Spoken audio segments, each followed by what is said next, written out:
අද අපි ඉගෙන ගන්න යන්නේ හතර ශ්‍රේණියේ සමාජ විද්‍යාව පොතේ මුල් පාඩමේ අනුමාතෘකාවක් වන ස්වාභාවික විද්‍යාව හා සමාජීය විද්‍යාව යන මාතෘකාව යටතේ යම්කිසි දැනුමක් ඔබ වහන්සේලාට ලබා දීමටයි. පොඩි ආම්ද්‍රෝනේ මේ විද්‍යාව යන විෂය ශාස්ත්‍රය ඉතාල පුළුල් පරාසයක් තුල තමයි පවතින්නේ.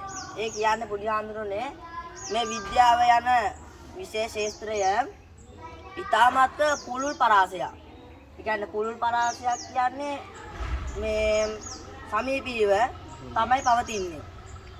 ඒ වගේම තමයි ඒ අනුව විද්‍යාත්මක විවිධ ක්‍රම පදනම් කරගෙන තමයි මේ විෂයන් දකින්නට අපිට බොහෝ ලෙස පුළුවන් වෙන්නේ. ඒ වගේම තමයි මේවා වර්ගීකරණයන් වලට ලක් කරන්න පුළුවන්.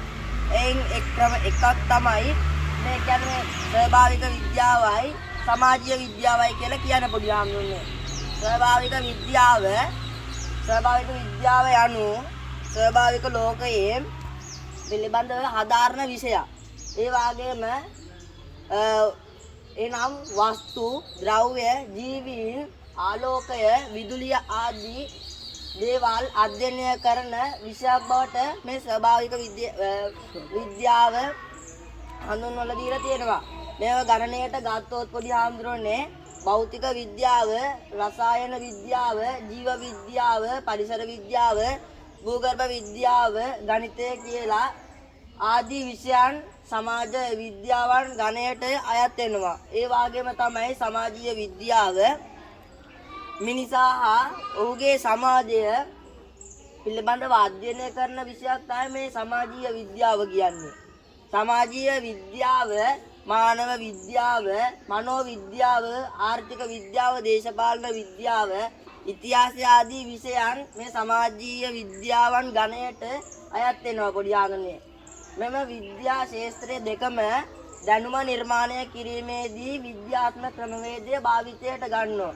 හැබැයි පොඩි ආම්ද්‍රෝනේ එහෙම ගත්තාන් ස්වාභාවික විද්‍යාඥයාට අත්හදා බැලීමේ පරීක්ෂණ මත කරුණු තහවුරු කිරීමේ හැකියාවකුත් තියෙන පොඩි ආම්ද්‍රෝනේ. සමාජ විද්‍යාඥයාට අත්හදා බැලීමේ පරීක්ෂණ භාවිත කිරීමේ හැකියාව පොඩි ආම්ද්‍රෝනේ අඩුයි. සමාජ අධ්‍යයනය කිරීමේදී ස්වාභාවික විද්‍යාත්මක මෙන්ම සාධක පාලනය කිරීමේ හැකියාව සමාජ විද්‍යාවටත් අඩුයි. එසේම මිනිසු පරීක්ෂණාත්මක අධ්‍යයන වලට යොදා ගැනීම ආචාර ධර්ම පිළිබඳ ප්‍රශ්නයකුත් ඇති වෙනවා. ඒ වගේම තමයි පොඩි ආම්ද්‍රෝනේ ස්වාභාවික විද්‍යාව හා සමාජීය විද්‍යාවන් අතර සමානකම්ද අසමානකම්ත් තියෙනවා.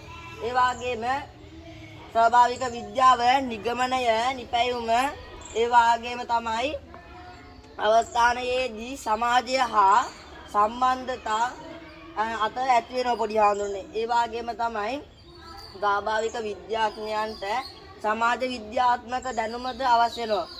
දැන් පොඩි හඳුන්නේ අපි මාකාරේ යම්කිසි පාඩමක් කියවුවොත් ඒ පාඩමේ දැනුම ගුරුවරයා කියවල ඉවරලා අපිට ලබා දෙනවා වගේම මේ ස්වාභාවික විද්‍යාඥයා දැනුම මත ක්‍රියා කරලා ඒ දැනුමෙන් ගන්නා වූ යම්කිසි කරුණු තමයි නිර්වචන විද්‍යාවට අපිට දීලා තියෙන්නේ. ඒ වගේම තමයි ඉංජිනේරු විද්‍යාව. මේකටත් පොඩි හඳුන්නේ ඉංජිනේරු කරන්නේ සමාජයට අවශ්‍ය දේවල් විතරයි මේ සමාජයට හදලා දෙන්නේ. ඒ වගේම තමයි පොඩි හඳුන්නේ සමාජ විද්‍යාවයි සමාජීය විද්‍යාවයි අතර සම්බන්ධතාවයකුත් පවතිනවා. බලමු අපි ඒක ඇත්තද බොරුද කියලා පොඩි හඳුන්නේ. සමාජ විද්‍යාව කියන්නේ පොඩි හඳුර මේ පැත්තේ තියෙන මේ ඔක්කොම සමාජ විද්‍යාවට අයත් දේවල්. මේ පැත්තේ තියෙන සමාජීය විද්‍යාව හා සම්බන්ධතා උපශාස්ත්‍රයේ තියෙන පොඩි හඳුරන්නේ. බලමු ඉතිහාසය. ඉතිහාසය කියන්නේ මොකද පොඩි හඳුරන්නේ? ඓතිහාසික දේවල් තමයි ඉතිහාසයෙන් අපිට කියලා දෙන්නේ. ඓතිහාසික සංසිද්ධීන් තුලින් සමාජ හැසිරීම අධ්‍යයනය කරයි. ඒක ඇත්තක් පොඩි හඳුන්නේ. ඉතිහාසයෙන් කරන්නේ ඓතිහාසික දේවල් තමයි සමාජයේ හැසිරීම වලින් අධ්‍යයනය කරන්නේ. ඒ වගේම තමයි පොඩි හඳුන්නේ සමාජීය විද්‍යාව හා සම්බන්ධතා උපවිෂය ශාස්ත්‍රය. මේක පොඩි හඳුන්නේ කියවෙන්නේ ඓතිහාසික සමාජ විද්‍යාව මිනිසාගේ ඓතිහාසික සමාජ පසුබිම අයුරින් සමාජ ජීවිතය ගැන අධ්‍යයනය කරයි. ඒකත් ඇත්ත පොඩි හාමුදුරුවනේ. ඓතිහාසික සමාජ විද්‍යාව තමයි මිනිසාගේ ඓතිහාසික සමාජ පසුබිම අයුරින් අධ්‍යයනය කරන්නේ. මනෝවිද්‍යාව කියන්නේ මිනිසාගේ මානසික ජීවිතය ගැන තමයි මේකෙන් අධ්‍යයනය කරන්නේ. මේ මනෝවිද්‍යාවේ ඊට පස්සේ පොඩි සමාජ මනෝවිද්‍යාව මිනිසාගේ සමාජ ඇසිරීම මානසික තත්ත්වය කෙරෙහි බලපාන අයුරුත් පොඩි හඳුන්නේ මේ මනෝවිද්‍යාවෙන් අධ්‍යයනය කරනවා. ඒ වගේ තමයි ආර්ථික විද්‍යාව. ආර්ථික විද්‍යාවත් කියන්නේ පොඩි හඳුරෝනේ සරල දෙයක්. ආර්ථික සාධකය අයුරින් සමාජ අධ්‍යයනය කරනවා පොඩි හඳුන්නේ. ඒ වගේම තමයි සමාජ ආර්ථික විද්‍යාව මිනිසාගේ සමාජ හැසිරීම කෙරෙහි ආර්ථික සාධකයක් බලපානවා නම් අන්න ඒකත් අධ්‍යයනය කරනවා මේ ආර්ථික විද්‍යාවේ. හරිද?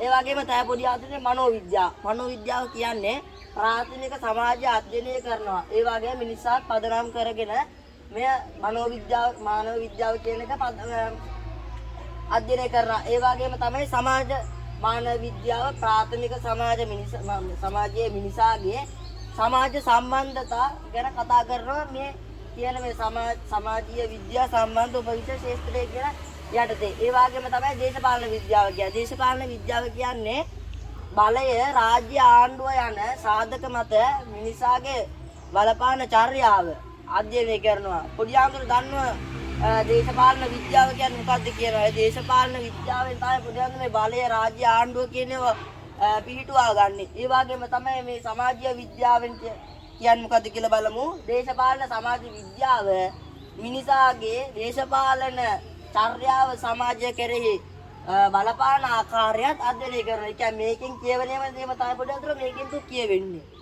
එහෙනම් පොඩි ආන්දරෝනේ මේ පොඩි ආන්දරෝ දැන් දන්නවා ඇති ස්වාභාවික සමාජ විද්‍යාවයි සමාජීය විද්‍යාවයි කියන්නේ මොකද්ද කියලා. මීට වඩා තා කරුණු පොඩි ආන්දරනේ ඇතුළත් වෙලා තියෙනවා පිරිවෙනේ 4 වසරේ සමාජ විද්‍යා පොතේ. මීට වඩා කරුණු ඔබ වහන්සේලාට අන්නේ පොතෙන් දැනගන්නත් පුළුවන්. එතකොට පොඩි ආන්දරනේ මම මේ කියලා දුන්න කරුණුයි ඒකෙන් ගන්න කරුණේ පොඩි ආන්දරෝනේ ඔබ වහන්සේලාට සංසන්දනය කරලා විභාගයකට ප්‍රශ්නයක් ආවොත් පොඩි ආන්දරනේ ලියන්නට හැකියාව ලැබෙනවා. එහෙනම් පොඩි ආන්දරනේ අදට මගේ මේ පාඩම අවසන් කරනවා. සියලුම දෙනාට තෙරුවන් සරණයි.